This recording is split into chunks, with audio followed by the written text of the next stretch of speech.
और मंदिर में जब दीप प्रज्वलित करो, उस समय पर जब मंदिर में दीप लगाएं और मंदिर में जब दिया प्रज्वलित करें, अगर गोल बाती है तो वो तो दिए के बीच में ही होगी, फूल बाती है तो वो दिए के बीच में होगी। और मान लो अगर लंबी बाती लेकर गए हो, लंबी बाती को लेकर पहुंचे हो, तो अगर दीप लगा रहे हो, कामना रखकर लगा रहे हो कि मेरी ये कामना है, तो वो दीप का, बाती का मुख अपनी ओर रखना, पर कोई कामना नहीं।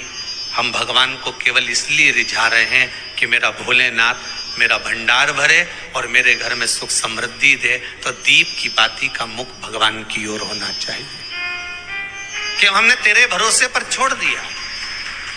अब हम किसी से नहीं पूछेंगे कि हमें क्या करना है, ये दीप की जो बाती का मुख है वो आपकी ओर है। अर्थात मेरा जो जीवन है, मेरा जो संपूर्ण परिवार है, मेरा जो कुटुंब है, मेरा जो कबीला है, मैं जिस घर में निवास करती हूँ, मैं जिस घर में रहता हूँ, उस घर का संपूर्ण कारभार सब तुम्हारे भरोसे पर है। तो बाती का मुख कहाँ हो गया? भगवान की ओर हो गया।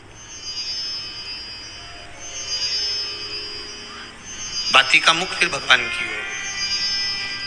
और ज्यादातर लोग दिया जो लगाते हैं ना, वो अपनी ओर बाती करके ही लगाते हैं। मतलब इनकी कामना चलती ही रहती है 24 घंटे। कुछ कुछ कामनाएं इनकी जागरूक रहती है, इनकी कामनाएं निरंतर रहती है। पर उस बाती में जब आप अपना संपूर्ण परिवार, संपूर्ण अपने परिवार का, दुकान हो, धंधा हो, व्यापार हो, व्यवसाय हो, चाहे आप जितना भी कार्य कर रहे हो, फैक्ट्रियां चला रहे हो, वो सब अपने भगवान के भरोसे पर दे दिया, भगवान की ओर दे दिया। तो इसका मतलब ये नहीं है कि बाती का मुख भगवान की ओर हो तो तुम भगवान के बिल्कुल करीब में बाती का मुख कर लगा दो और भगवान को मालूम पड़े चोट लग जाए, ऐसा भी नहीं।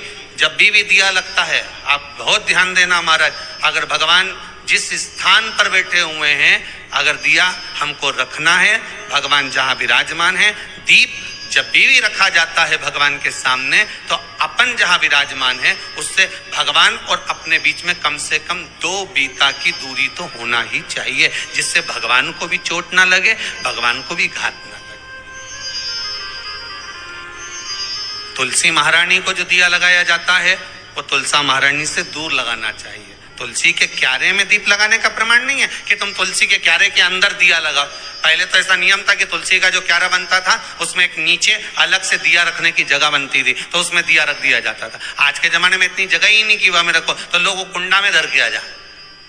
अब वो कुंडी में रख के आए, मालूम पड़े तुलसी महारानी का पत्ता मुरझा जाता है, तुलसा महारानी भी ऐसी मूर्छित हो जाती है, तुलसा महारानी भी चारों तरफ से वो दिए की लो से जल जाती है। ऐसा दीप लगाने का कोई फायदा नहीं, ऐसे दीप की कोई महत्वता नहीं है। किसी को कष्ट देकर, किसी को परेशान कर कर, देवता हो चाहे आप हो, आप किसी को कष्ट देकर, किसी को परेशान कर कर अगर भजन कर रहे हो तो उसका कोई सुख नहीं है हमारा, उसका कोई आनंद नहीं है। किसी को भी कष्ट देकर अगर आपने भजन भी किया, यज्ञ भी करा, दान भी करा, पुण्य भी करा, सत्कर्म भी करा, भजन भी करा, उसका कोई तत्व